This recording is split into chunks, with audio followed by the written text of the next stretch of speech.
नमस्कार मित्रांनो, स्वागत आहे तुमचं सर्वांचं आजच्या आपल्या नवीन व्हिडिओमध्ये. मित्रांनो, मागं आपण एक व्हिडिओ घेऊन आलो होतो नमो शेतकरी योजनेवर. त्या व्हिडिओवर चांगले व्ह्यूज आले, थोडेफार आलेच व्ह्यू. त्यावर तुमचा इंटरेस्ट दिसला म्हणून मी हा एक दुसरा व्हिडिओ तुमच्यासाठी घेऊन आलेला आहो. मित्रांनो, हा जो व्हिडिओ आहे हा व्हिडिओ शेतकऱ्यांसाठी खूप उपयोगी असणार आहे. या व्हिडिओत आपण नमो शेतकरी योजनेबद्दल माहिती बघणार आहोत. मित्रांनो, ही जी योजना आहे नमो शेतकरी योजना, ही योजना बरेच शेतकरी या योजनेपासून वंचित आहेत. त्यांना या योजनेची माहितीच नाही आहे आणि त्यांना माहीत सुद्धा नाही की ही योजना काय आहे. मित्रांनो, तुम्हाला PM किसान योजना तर माहीतच असेल. PM किसान योजनेसारखी त्याच्यासारखी एक दुसरी योजना म्हणजे त्याची एक डुप्लिकेट कॉपी आपण म्हणू शकतो, ते म्हणजे नमो शेतकरी योजना.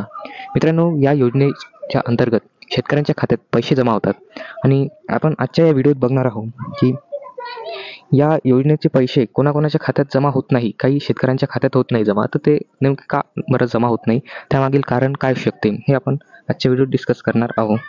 तर व्हिडिओला पूर्ण बघा. तर चला व्हिडिओला आपण इथे सुरुवात करूया. तर आपले जे कृषी अधीक्षक साहेब आहे अजय कुलकर्णी, हे म्हणालेत की शेतकऱ्यांच्या म्हणजेच लाभार्थीच्या बँक खात्याशी तपासणी सुरू आहे. त्याचबरोबर तहसीलदार कार्यालयाकडून व बँकेकडून त्यांना पाठपुरावा सुरू करण्यात आलेला आहे. ज्या शेतकऱ्यांना या योजनेचा लाभ मिळत नाही आणि ज्यांचे झिरो बॅलन्स अकाउंट आहे, काही शेतकऱ्यांचे बँक खाते तर बंद पडलेले आहेत. या शेतकऱ्यांचे लवकरात लवकर बँक खाते सुरू करून आम्ही त्यांना लाभ मिळवून देण्यासाठी प्रयत्न करू, अशी माहिती त्यांनी दिली. मित्रांनो, आपण आत्ता जे सेंटेन्स वाचले हे म्हणाले होते. यांचं काय म्हणणं आहे की जे शेतकऱ्यांचे जे लाभार्थी शेतकरी आहे, त्यांची बँकेची यांनी तपासणी केली आणि त्यांनी तहसीलदारकडून कार्यालयाकडून सुद्धा माहिती काढली व बँकेकडून पाठपुरावा त्यांनी केला आणि त्यांच्याकडून सुद्धा माहिती काढली. तर त्यांच्या अशा लक्षात आलं की या योजनेअंतर्गत जे शेतकरी येत होते त्यांना यांचा लाभ नाही मिळत आहे. त्यांचा अकाउंट बॅलन्स हा 0 आहे आणि काही शेतकऱ्यांचे तर खातेच बंद पडले होते, असं त्यांना निर्धारित आलेलं आहे. आणि त्यांनी इथे पाहणी केलेली आहे. या बँक अकाउंटचे जे शेतकरी आहे त्यांची इथे त्यांनी पाहणी केलेली होती. आणि त्याचबरोबर आणखीन पुढे काय बोलले ते की जिल्ह्यामध्ये पाहिले तर 4,93,024 शेतकऱ्यांचा या योजनेमध्ये समावेश आहे आणि यामधील बरेच शेतकऱ्यांचे UID जुळताना दिसत नाहीत. मित्रांनो, जिल्ह्यामध्ये असे तर किती आहे लाभार्थी?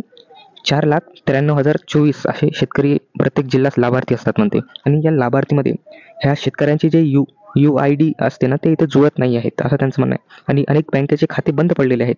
त्यामुळे जो पहिला हप्ता 2017 यामुळे पहिला हप्ता 2017 शेतकऱ्यांना UID न जुळल्यामुळे तसेच बँक खाते बंद असल्यामुळे 8,670 शेतकऱ्यांचा समावेश आहे. हे त्यांची जी खाते बंद पडलेले आहे, ज्या शेतकऱ्यांचे जे झिरो बॅलन्स आहे, तर त्यांचे खाते बंद असल्या कारणाने मग त्यांना पैसे टाकता नाही आले. आणि ही माहिती आपण हे एका जिल्ह्यातली बघितलेली आहे. फक्त एका जिल्ह्यातच एवढे शेतकरी आहेत, लाभार्थी शेतकरी आहेत, पण त्यांना याचा फायदा नाही घेता येत आहे. म्हणजे ते हे नमो शेतकरी योजनेशी वंचित आहेत. तर असे अनेक जिल्हा आहेत ज्यामध्ये लाभार्थी शेतकरी आहेत, पण ते नमो शेतकरी योजनेची माहिती त्यांच्यापर्यंत पोहोचत नाही आहे किंवा ते याचा फायदा नाही घेऊ शकत आहे. तर तुम्हाला यातून काय बघायचं आहे की तुमचं खातं कुठलं बंद नसलं पाहिजे. आधार कार्ड जर लिंक नसेल तर लिंक करून घ्या. तुम्ही जे खातं दिलेलं आहे त्याला एकदा तपासून घ्या. त्याच्यात झिरो बॅलन्स तर नाही, खातं तर बंद नाही, हे पूर्ण तपासणी एकदा तुम्ही करून घ्यायचं आहे. आणि नमो शेतकरी योजना ही PM किसान योजनासारखीच आहे मित्रांनो.